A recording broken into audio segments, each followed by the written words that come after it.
কুরআনকে কোথায় ধারণ করা উচিত? কেন সৃষ্টিকুল কুরআন ধারণ করতে এমন অপারগতা প্রকাশ করেছে? কেন সৃষ্টির অংশ হয়ে কুরআন ধারণ করতে আমাদের অসম্ভব মনে হয়? সৃষ্টির জন্য কুরআন সবচেয়ে বড় নেয়ামত, তবে কুরআন ধারণ করার সামর্থ্য কারণেই, কারণ কুরআন হচ্ছে সেই চিরন্তন আলোর উৎস।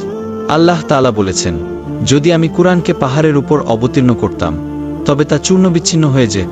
কুরআন হলো আলোর নূর। এই নূরকে নূরের প্রকৃত জায়গায় রাখতে হবে। এজন্যই নূরে মুহাম্মদ সাল্লাল্লাহু আলাইহি ওয়াসাল্লামের হৃদয়ে কুরআন ধারণ করা সম্ভব হয়েছে।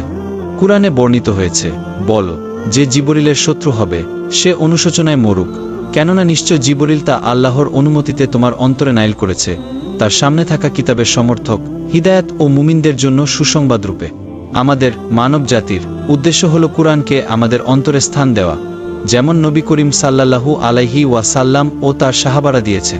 কুরআন যদি শুধু মুখে পড়ে ব্যবহৃত হয় তাহলে তা সাধারণ বইয়ের মতো হয়ে যাবে। আল্লাহ আমাদের জন্য এক মহান নূর প্রদান করেছেন। যেমন আল্লাহ বলেন, অতএব যখন আমি তাকে পূর্ণাঙ্গ রূপ দেব এবং তার মধ্যে আমার রূহ ফুঁকে দেব, তখন তোমরা তার জন্য সিজদাবনত হও। এই আলোকিত কুরআনকে আমাদের অন্তরে স্থান দিতে হবে, যেন এটি আমাদের জীবনের প্রকৃত আলো ও পথনির্দেশক হতে পারে।